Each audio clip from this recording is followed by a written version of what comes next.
Hi guys, welcome to the power swerve tutorial.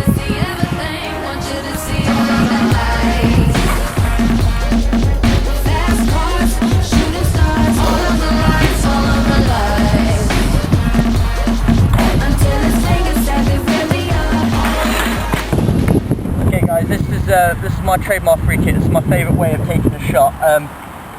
The reason I really like this shot is because when you hit it cleanly and you know you hit it well, you know the second it leaves your foot, there's no way the keeper's going to save it. And even if you don't hit it as well and you get it on target, there's no way the keeper's going to sort of catch it. He's either going to palm it out and your strikers might follow it on, or he's going to tip it over the bar, you're going to win a corner. So it's always going to benefit your team with this kind of shot. So I think it's a really good shot to take. Okay, here's the basics of the kick. With a free kick, you're always going to be shooting on the outside of the wall. You're not going to be shooting over the wall because it doesn't have any dip on it. It's always either rising or going straight with a little bit of spin. So I always shoot to the far post. If you look on the the far hand side. And if you're a left-footed player, obviously you just mirror the technique and it's exactly the same on the other side. So what I do, I take the ball down. I always point myself at my target when I'm taking my run up. I remember where the marker's on the ball, and I take about 5 or 6 steps back, and so it's probably a medium run up, I'd say, and not too long, it's not too short. You want to get a bit of power, and my first few steps is always shorter, and then I widen my step. When I plant my foot beside the ball, I want to come and have a look at this. I always plant my foot at the target. My standing foot is only probably an inch or two away from the ball, and I think the closer you have your standing foot to the ball, the more accurate the shot's going to be, because you're going to be more chance of hitting the spot on the ball which is picked before. So as you can see, it's pointing at my target, maybe sometimes slightly just off the post, because if you get a bit of swerve, it's going to curve away from the goal and curve back into the corner. So basically, if you're pointing your foot at the target, the foot's going to follow through in the same direction, so it's going to be a more accurate shot. And the part of my foot I use, the instep here, as you can see on the lasers, it's quite highlighted by this red zone here, and that's because when your foot contracts together, the bones all join, and that's going to be the hardest part of the foot, so you're going to get the most power out of it.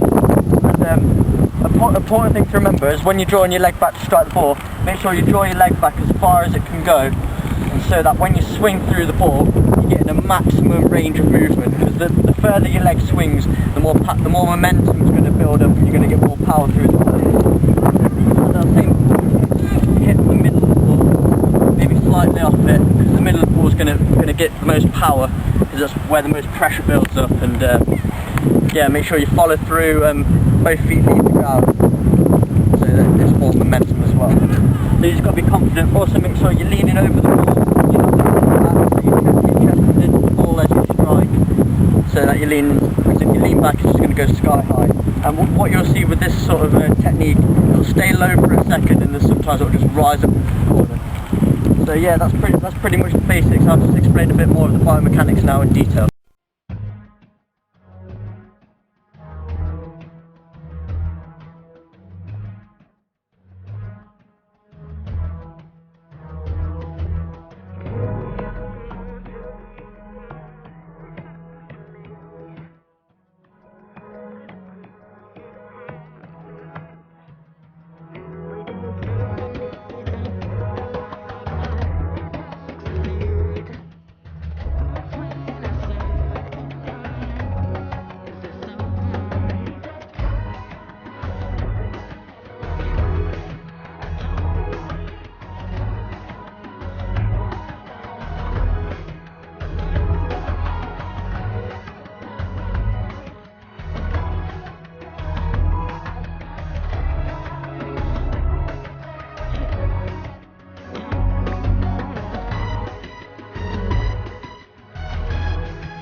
Hey, what's up guys? Thanks for watching my tutorial. I hope you enjoyed it, but I also hope you learned something. As always, if you think there's anything I missed out, or if there's anything you want to know a bit more detail on, just drop a comment below and I'll get back to you for sure.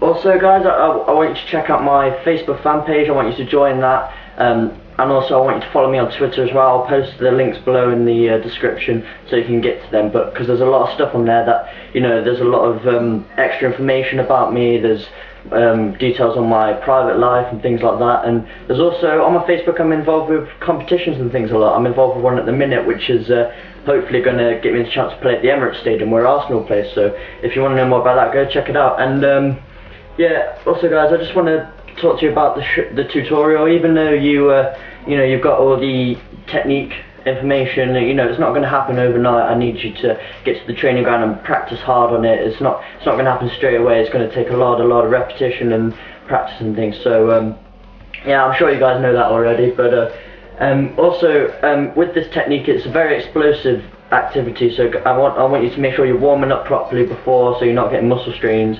And also I don't want you to be practicing this every day. I want you to be practicing it probably maximum around 2-3 times a week, because it is such a strain on your muscles, it really is. And on your days off, I want you to be strengthening up your legs and things, so so that you're not going to pull anything. So but yeah, apart from that, that's pretty much all I've got to say really. I really appreciate all the support that you're giving me. Make sure you subscribe to my channel if you haven't already, because then you can get updated on my new videos and things. So, but apart from that, yeah, just thanks for watching guys.